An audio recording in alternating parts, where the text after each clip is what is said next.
version 2 of the Line-X tester analysis that features a couple of improvements. The most obvious change is that this is now an audio version.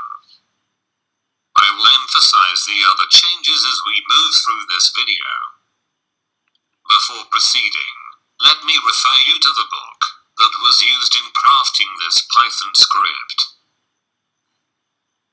The calculations in this script followed the same ones that J.R. Sharma presented in the book, entitled Statistical and Biometrical Techniques in Plant Breeding, that was published in 2006. The validity of the calculations in this Python script was tested by analyzing Sharma's published data, and the results matched. First, let us look at how the raw data should be organized to ensure proper analysis. But first, note the new column on line ID that was added. This line ID could refer to the line code or its name, whichever you have. By adding this ID column, it should help in quickly identifying the lines when the output of the analysis is reviewed. There is also one very important reminder here.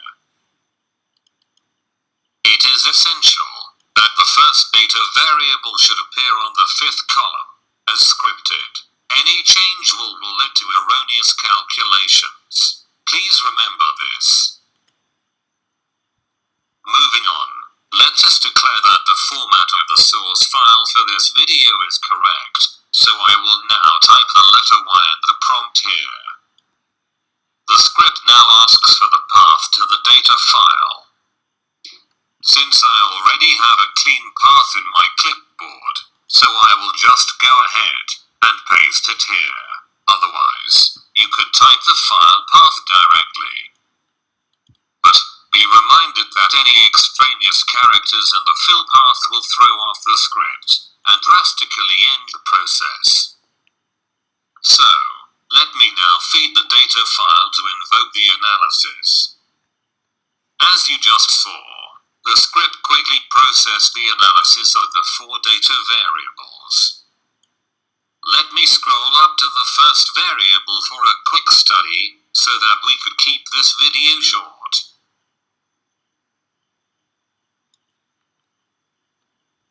Here we are. Please note here.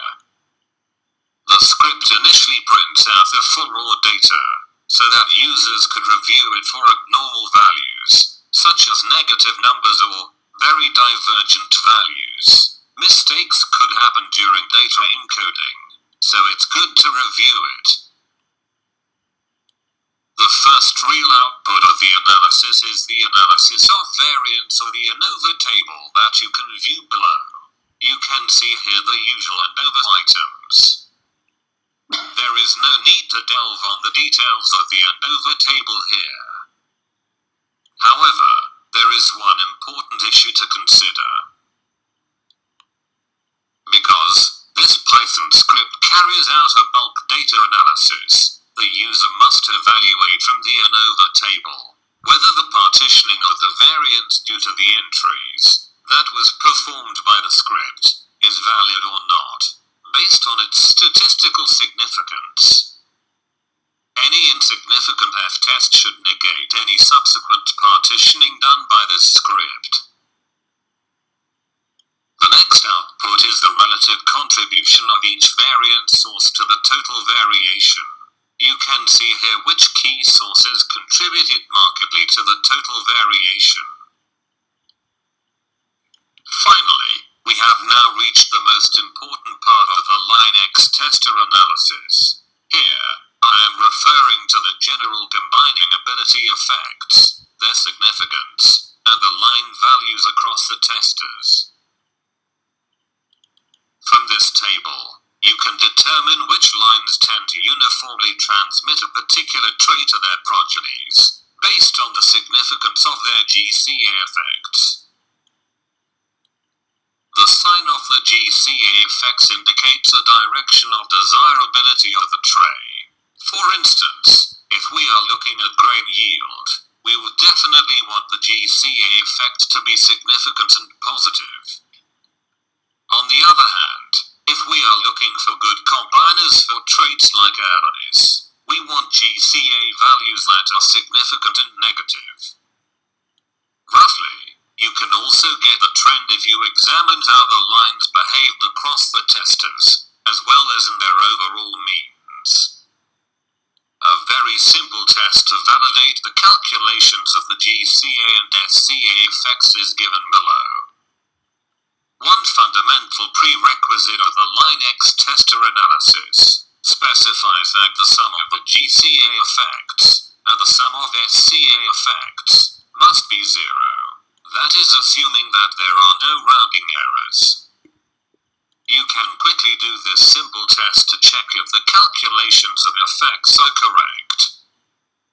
The SCA effects and their significance based on a single degree of freedom t-test are given below. Interpretations of their specific importance are self-explanatory and will not be discussed further.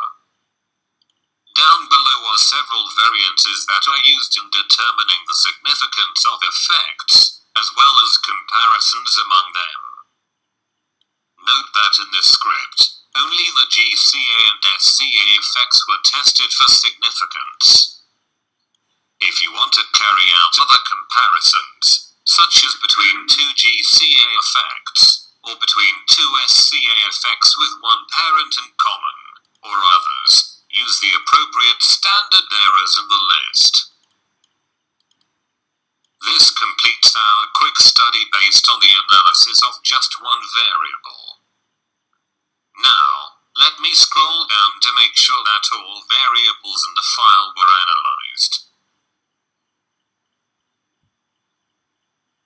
As you can verify here, the last variable in the data file had been analyzed, and a final reminder to check for abnormal outputs, such as negative ANOVA values, is printed at the end. Thank you for watching this video. I hope this audio version came across much more clearly compared to the previous text version. The final, probably the most important question for some of you, might be what the author's plan is to distribute this script. Currently, the author of this script is trying to prepare a standalone application for distribution. Unfortunately, there are some tough roadblocks except for the Unix executable version, which is already done. Once he succeeds with the non-Unix clickable application, he promised to post an update here. As a quick option, for those who do not want to fiddle with computers, he is offering a general service to analyze data sent to him by email. However, he cautions everyone to strictly follow the correct file format shown earlier in this video.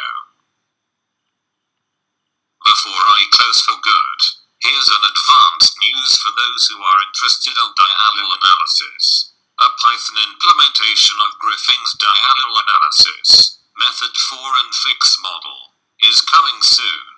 Please stay tuned. Goodbye and best wishes to all.